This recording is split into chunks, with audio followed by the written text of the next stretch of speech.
Subscribe करंतु एबे हम चैनल को आउ प्रेस करंतु बेल आइकन को जहा द्वारा लेटेस्ट वीडियो नोटिफिकेशन आपण मानकु सर्वप्रथमे मिली जिवो। नमस्कार बंधुगण, ओम नमः शिवाय। बंधुगण, आजिर वीडियो रे आमे आपण मानकु कहिबु तृतीय सप्ताह अर्थात 15 रु 21 तारिख पर्यंत समय आपणकर किपरि कटिबो, केउ प्रकारर ए सप्ताह को आपण प्लानिंग करिवे, ए सप्ताह आपणकर किपरि कटिबो, विशेष भाବରେ जदि कहबा केउ सब जिनिस रे आपणकु फायदा मिलिबो, केउ सब जिनिस रे आपणकु सावधानता अवलंबन करबाकू पड़िबो, आपणक लव लाइफ, कैरियर, बिजनेस, व्यापार ए सप्ताह रे किपरि रहिबो, ता सहित प्रतिटी दिन को आपण किपरि कटेइबे, स्वास्थ्यर महत्वपूर्ण इनफॉरमेशन मध्ये आमे वीडियो रे आपण मानकु देबु। आ वीडियो शेष रे आमे आपण मानकु किछि उपाय विषय मध्ये कहबो, जहा द्वारा आपण ए सप्ताह को आहुरी अधिक भल आ महत्वपूर्ण भरा साब्यस्त करि परिबे। आगो को वीडियो आरंभ करबा पूर्वरु हमर आपणकु रिक्वेस्ट, जदि आपण हमर ए चैनल रे नुआ आछंती चैनल को सब्सक्राइब करंतु, सांगरे नोटिफिकेशन रो बेल को मध्ये ऑन करंतु, जहा द्वारा समय समय देश नुआ नुआ वीडियो रो नोटिफिकेशन आपणक पाखरे पहुंची जिवो। आसंतु जानिबा किपरि रहइबो आपणक पई तृतीय सप्ताह अर्थात 15 रु 21 तारिख पर्यंत समय। जदि सबुठारु प्रथमे आमे आपणको कहबु कि ए सप्ताह रे आपणक पई कोन सतरे पॉजिटिव रहिबा पई जाउछि। जदि विशेष भाବରେ कहबा फ्रेंड्स, ए दिन रे कोनोसी राजनीति लोकंक सहित आपणकर साक्षात हेबो, आ ए सप्ताह रे आपणक लोकप्रियता बढ़िबो। ता सहित जन संपर्ककर दायरा मध्ये आपण विस्तार करिवे। संतानक तरफरु तांकर कैरियर को नै कि सप्ताह रे कोनोसी शुभ समाचार मध्ये मिली पारे। आपणकर सिद्धांतवादी दृष्टिकोण समाज एवं धार्मिक स्थल रे आपणको विशेष भाବରେ सम्मानजनक उपाधि मध्ये प्रदान करिवो। एहा सहित धार्मिक एवं आध्यात्मिक गतिविधि रे आपणकर विशेष भाବରେ महत्वपूर्ण योगदान रहिबो। प्रॉपर्टी संबंधित कोनोसी अटकी थिबा कार्य पूरा हेबार मध्ये संभावना बनुछि। ता सहित ए दिनर समय रे आपणको बहुत भलो स्थिति रहिबो। ता सहित जदि कहिबा भाग्य एवं संतान संबंधित कार्य रे मध्ये सुविधा आपणको प्राप्त होई जिवो। आपणकर विवेक एवं आदर्शवादी स्वभाव विशेष भाବରେ आपणको पई महत्वपूर्ण उपलब्धि नै कि आसीबो। ता सहित ग्रहर स्थिति ए दिन रे आपणक पई काफी संतोषजनक रहिबो। जो लोक माने आपणक खिलाफ रे थिले से लोक माने विशेष भाବରେ आपणक पक्ष रे रहिबे, आ संबंध रे मध्ये आपणकर काफी सुधारता देखिबाकू मिलिबो। सबु कार्य ए सप्ताह रे आपणकर शांतिपूर्ण भाବରେ संपन्न हेबार नजर आसीबो। ता सहित भावुकता कारणरू वैवाहिक दृष्टिकोण आपणक काम रे सहायक प्रदान करिवो। ए दिन रे आपणकर सकारात्मक आ संतुलित भावना आपणको आगको बढ़िबा एवं निजर कार्य को सुचारू रूप रे संपन्न करिबारे मध्ये बहुत सहाय्य सहयोग प्रदान करिवो। घरे कोनोसी धार्मिक उत्सवर मध्ये विशेष भाବରେ ए दिन रे योजना बनिबो।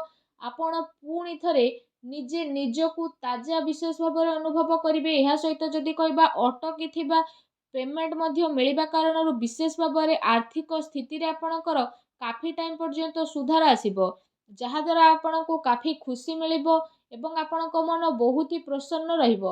आसंतु जानिबा ए दिन रे आपणक पई कोन नेगेटिव रहिबो। कोनोसी भी प्रकारर उधारी ठारू ए सप्ताह रे आपण दूरी रुहंतु। धन लेण देण संबंधित कार्य करिबा ठारू आपण छलना बा धोकार मध्ये शिकार होई पारंती। कोनोसी भी काम करिबारे अधिक भाबी चिंती कि निजर टाइम को लगांतु नाही। एहा द्वारा समय आपणक हातरू बाहरी मध्ये जाई पारे। सामाजिक संपर्क को मधुर बनाई के रखिबार अति आवश्यकता रहिछि, कारण केबे केबे किछि नकारात्मक पुरुणा कथा पुणी थरे मध्ये उठी पारे, जहा द्वारा जदि कहबा आपण निजर मन बल रे काफी टाइम पर्यंत कमी अनुभव करिवे। निजर स्वभाव को पॉजिटिव बनै कि आपण रखंतु। ए कथार मध्ये आपणको ध्यान देबार आवश्यकता रहिछि कि आपणकर सरल स्वभावर किछि लोक माने भूल फायदा मध्ये उठाई पारंती, जहा द्वारा विशेष भाବରେ आपणक मनर स्थिति किछि विचलित मध्ये होई पारे। अन्यर कथा को सुलझेइबारे आपणकर केते सारा महत्वपूर्ण कार्य मध्ये अटकी पारे। कोनोसी प्रकारर जदि कहा सहित वादा करिसेंती तो ताको पूरा करंतु, नचेत समाज रे आपणकर इमेज बिगिड़ी पारे। आउ किछि लाभदायक मौका मध्ये आपणक हातरू बाहर जिबार विशेष संभावना बनुछि। एहा सहित जदि कहिबा देखा देखी प्रक्रिया रु आपण दूरी के रुहंतु। ए समय रे धन संबंधित किछि नुकसानदायक स्थिति मध्ये हेबो, जहा द्वारा जदि कहबा कोनोसी भी प्रकारर निवेश को आपण ए समय रे बाहर करि दियंतु। संपत्ति संबंधित विवादीय मामला रे ଧ୍ୟାନ ରଖନ୍ତୁ କି ଭାଇଙ୍କ ସହିତ ସମ୍ବନ୍ଧ ଆପଣଙ୍କର ଖରାପ ନ ହେଉ।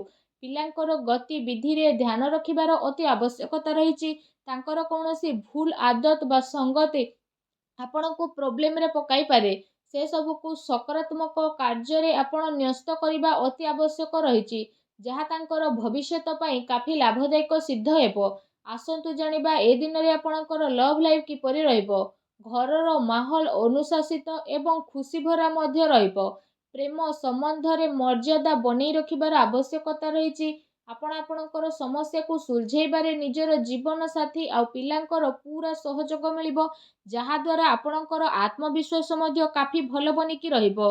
ଅତି ସମ୍ପର୍କୀୟ ଲୋକଙ୍କ ସହିତ ମେଳ ମେଳାପ ଏବଂ ବୁଲାବୁଲିର ଏ ସପ୍ତାହରେ ଆପଣଙ୍କର ଛୋଟ ମୋଟ ପ୍ରୋଗ୍ରାମ ବନିପାରେ, ଯାହାଦ୍ୱାରା ଘର ପରିବାରର ବାତାବରଣ ଆପଣଙ୍କର ଖୁସିଭରା ଆଉ ସୁଖଦପୂର୍ଣ୍ଣ ରହିବ।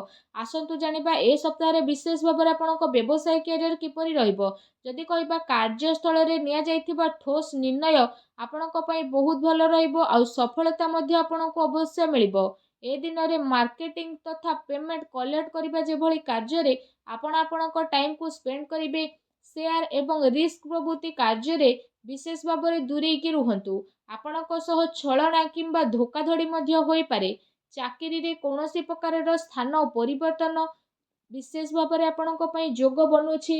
କାର୍ଯ୍ୟସ୍ଥଳରେ କୌଣସି ପଡ଼ୋଶୀଙ୍କ ଦ୍ୱାରା ଲଢ଼େଇ ଝଗଡ଼ା ଯେପରିର ସ୍ଥିତି ମଧ୍ୟ ବନିବ। କିଛି କାନୁନି ବା ନିବେଶ ସମ୍ବନ୍ଧିତ ବିଶେଷ ଭାବରେ ଜଟିଳ କାମର ଆପଣଙ୍କୁ ସାମ୍ନା ମଧ୍ୟ କରିବା ପାଇଁ ପଡ଼ିବ। ବ୍ୟବସାୟିକ କାର୍ଯ୍ୟ ପ୍ରଣାଳୀରେ ପରିବର୍ତ୍ତନ ଆଣିବା ଆପଣଙ୍କ ପାଇଁ ଅତି ଆବଶ୍ୟକ ରହିଛି, ଯାହା ପାଇଁ ଆହୁରି ଅଧିକ ବେହତରିନ ପରିଣାମ ଆପଣଙ୍କୁ ହାସିଲ ମଧ୍ୟ ହେବ। ତା ସହିତ ବ୍ୟବସାୟିକ ପ୍ରତିଷ୍ଠାନରେ ଅନୁଭବୀ ଆଉ ପରିବାରର ବରିଷ୍ଠ ଲୋକଙ୍କର ଅନୁମତି ଏବଂ ସହମତି ଦ୍ୱାରା କାର୍ଯ୍ୟ କରିବା ଦ୍ୱାରା ଆପଣଙ୍କର କାଫି ସମସ୍ୟା ବହୁତ ଆସାନୀରେ ସୁଲଝି ମଧ୍ୟ ଯିବ। ଧନ ଲେଣଦେଣ ସମ୍ବନ୍ଧିତ କାର୍ଯ୍ୟରେ ଅଚାନକ କୌଣସି ଲାଭଦାୟକ ସ୍ଥିତି ମଧ୍ୟ ଆପଣଙ୍କର ବନିବ, ଯାହାଦ୍ୱାରା ଆପଣଙ୍କୁ କାଫି ଖୁସିର ଅନୁଭବ ହେବ। କାର୍ଯ୍ୟକ୍ଷେତ୍ରରେ ଯାହା ଆପଣ ପରିବର୍ତ୍ତନ ସମ୍ବନ୍ଧିତ ଯୋଜନା ବନଉଥିଲେ, ତ ସେସବୁ ଉପରେ ରାଜ କରିବାର ଉଚିତ ସମୟ ଏବେ ଆସିନାହିଁ। ଏ ସମୟରେ ଆପଣ ନିଜର ଅଧିକତମ କାର୍ଯ୍ୟ ଊର୍ଜା ନିବେଶରେ ଲଗାନ୍ତୁ। ବର୍ତ୍ତମାନର ଗତିବିଧିରେ ଆପଣ ନିଜର ଧ୍ୟାନ କେନ୍ଦ୍ରିତ କରନ୍ତୁ। ଏହା ଆପଣଙ୍କ ପାଇଁ ବହୁତ ହି ଭଲ ରହିବ। ଆସନ୍ତୁ ଜାଣିବା ଆପଣଙ୍କର ସ୍ୱାସ୍ଥ୍ୟ ଏ ସପ୍ତାହରେ କିପରି ରହିବ। ଯଦି କହିବା ଏ ସପ୍ତାହରେ ଆପଣଙ୍କ ସ୍ୱାସ୍ଥ୍ୟ ବହୁତ ଭଲ ରହିବ, କିନ୍ତୁ ପୁଣି ଦିନଚର୍ଯ୍ୟାକୁ ବ୍ୟବସ୍ଥିତ ବନେଇକି ରଖିବା ଆପଣଙ୍କ ପାଇଁ ଅତି ଆବଶ୍ୟକତା ରହିଛି। ଏହା ପାଇଁ ଆପଣ ଆପଣଙ୍କର ଖାଦ୍ୟପେୟରେ ଧ୍ୟାନ ଦିଅନ୍ତୁ। ତା ସହିତ ଆପଣ ଆପଣଙ୍କ ସ୍ୱାସ୍ଥ୍ୟକୁ ଆହୁରି ଅଧିକ ଭଲ ରଖିବା ପାଇଁ ପ୍ରତ୍ୟେକ ଦିନ ଯୋଗ କରନ୍ତୁ, ବ୍ୟାୟାମ କରନ୍ତୁ ଏବଂ ସୁସ୍ଥ ରୁହନ୍ତୁ। ଆସନ୍ତୁ ଜାଣିବା ଏ ସପ୍ତାହରେ ଆପଣଙ୍କ ପାଇଁ କ'ଣ ବିଶେଷ ଉପାୟ ରହିଛି। ଏ ସପ୍ତାହରେ ବିଶେଷ ଭାବରେ ମା ଲକ୍ଷ୍ମୀଙ୍କର ପୂଜା ଆରାଧନା କରନ୍ତୁ, ଛୋଟ ପିଲାଙ୍କୁ ଚକୋଲେଟ୍ ଦିଅନ୍ତୁ, ସାବୁଦାନାର କ୍ଷୀରି ବନାନ୍ତୁ। ତା ସହିତ ସେ କ୍ଷୀରିରେ ଆପଣମାନେ ଚିନି ବଦଳରେ ମିଶ୍ରି କରନ୍ତୁ। ଆଉ କ୍ଷୀରି ଯେତେବେଳେ ପ୍ରସ୍ତୁତ ହୋଇଯିବ, ତ ସେଥିରେ ଆପଣ ଅଳ୍ପ ଟିକେ କେଶର ପକାନ୍ତୁ। ଆଉ ତାପରେ ଆପଣ ସେ କ୍ଷୀରିକୁ ସବୁଠାରୁ ପ୍ରଥମେ ମା ଲକ୍ଷ୍ମୀଙ୍କ ପାଖରେ ଭୋଗ ଲଗାନ୍ତୁ। ଏହାପରେ ଆପଣ ସେ କ୍ଷୀରିକୁ ମା ଲକ୍ଷ୍ମୀଙ୍କ ସମର୍ପଣ କରିକି ଗରିବ ଲୋକଙ୍କ ଭିତରେ ବାଣ୍ଟି ଦିଅନ୍ତୁ। ଏପରି କରିବା ଦ୍ୱାରା ମା ଲକ୍ଷ୍ମୀ ବହୁତ ଶୀଘ୍ର ପ୍ରସନ୍ନ ହେବେ ଏବଂ ଆପଣଙ୍କର ସମସ୍ତ କଷ୍ଟକୁ ଦୂର କରିବେ। ମା ଲକ୍ଷ୍ମୀଙ୍କୁ ଭଲ ପାଉଥିଲେ ସଚ୍ଚା ଦିଲରେ କମେଣ୍ଟ ବକ୍ସରେ ଜୟ ମା ଲକ୍ଷ୍ମୀ ଅବଶ୍ୟ ଲେଖନ୍ତୁ ଓ ଭିଡ଼ିଓକୁ ଲାଇକ୍ ଆଉ ସେୟାର କରିବା ପାଇଁ